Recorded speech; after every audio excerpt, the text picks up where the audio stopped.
Hello there. Today I thought we'd treat ourselves to a glass of decent champagne. I have here Deutz Brut Classic. So Deutz, a small family-owned champagne house from almost in the heart of the Champagne region, certainly at the heart of the northern and most prestigious part of the Champagne region, sort of on the southern slopes of the Montagne de Reims, itself sitting in the Marne Valley, and home to many famous champagne houses. Deutz was founded by two people, William Deutz and Pierre-Hubert Geldermann, in 1838.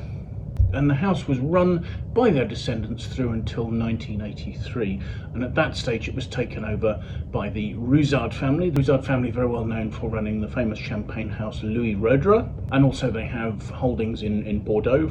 For instance, they own Chateau Pichon Comtesse de Lalande, a second growth in Pauillac. So anyway, a long-term family-owned property.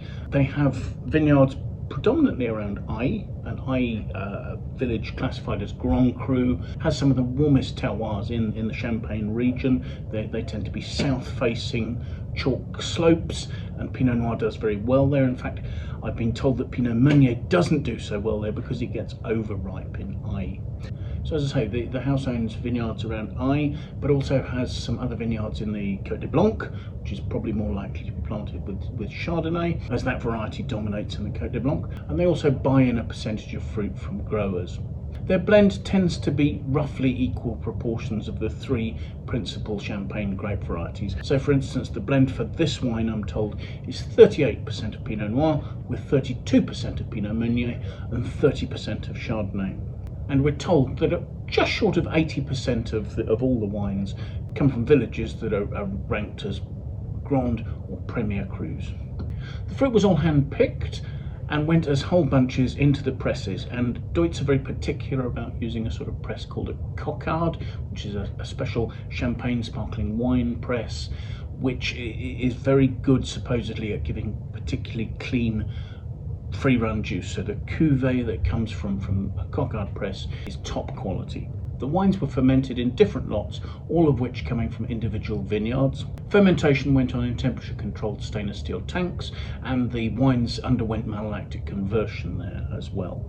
Now when it came to blending, I'm told that somewhere between 25 and 40% of the wines that go into the blend are reserve wines, so that's quite a high proportion of older wines, giving greater richness and complexity to the wine. You can see, for instance, there's quite a nice deep colour, but we'll come to that. The wine underwent its second fermentation in bottle and then aged in the cellars here, with the dead yeast lees from that fermentation remaining in the bottle for a period of a minimum of 3 years. So during that period, once the second fermentation's finished and the CO2 has been put into the wine, the yeasts will break down and they will feed the wine with sugars and proteins. That gives a greater richness to the palate of the wine, but also helps to create really fine bubbles by affecting the surface tension, so these bubbles can stay very fine, and it means that the wine will stay sparkling for longer. It won't just effervesce really quickly when poured. At bottling, the wine is given a 9 gram per litre dosage. That's pretty standard for a Brut champagne, so it will still taste reasonably dry because of the crisp acidity of the champagne, which actually that little tiny bit of sugar is needed to balance. The wine then ages for a further 6 months in bottle prior to release. So we should have a wine here that has some really nice maturity and some depth, some richness and some complexity. The other thing I should just briefly mention is that the Deutz's name has been associated with a number of other wines around the world over the years. In 1988, for instance, they entered into a joint venture with Montana in Marlborough in New Zealand and produced again a fermented traditional method sparkling wine made from Pinot Noir and Chardonnay that is still made to this day under the Deutz Marlborough Cuvee name. Issues with ownership of the name and distribution rights mean that it's not particularly widely exported anymore, but it's actually quite a high quality sparkling wine on the New Zealand market. There was also in 1990 a brief joint venture with Beringer in California to make a wine called Maison Deutz.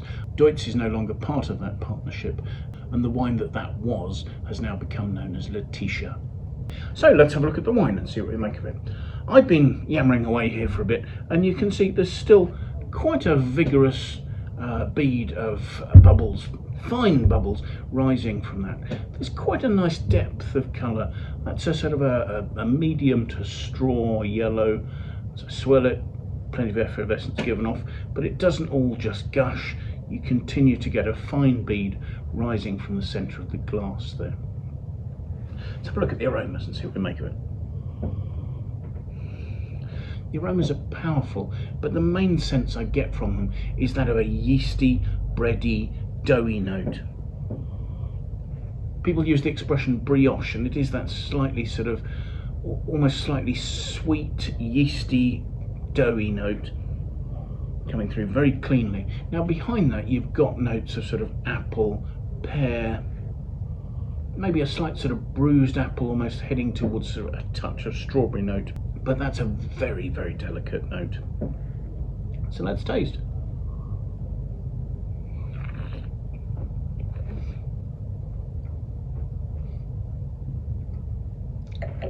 The bead is very fine. There's some lovely crispness, but there's quite a nice weight and richness. There's an almost sort of yogurty richness. There's plenty of peach, pear, and a slight sort of ripe apple note to this. There really is a lovely complexity. There are slightly nutty notes. There are slight toasty hints. The wine's seen no oak, so it's not derived from that. That's the yeast lees giving that. There's almost a slight touch of sort of ginger and gunflint, so almost as if that's coming from fermentation aromas. There's good acidity. My mouth's really watering, but there isn't the sharp, cutting crispness. There's not that sort of green, appley acidity. The acid is more mineral, and you don't see a tartness because there is that lovely sort of medium to full-bodied richness there. So in terms of its style, this is sort of quite medium to full-bodied for a champagne. It doesn't have weight that's coming from oak fermentation or anything like that, but it has a degree of roundness from fruit concentration. That's probably coming from the reserve wine. It's probably also coming from the amount of time it's had with lees in the bottle.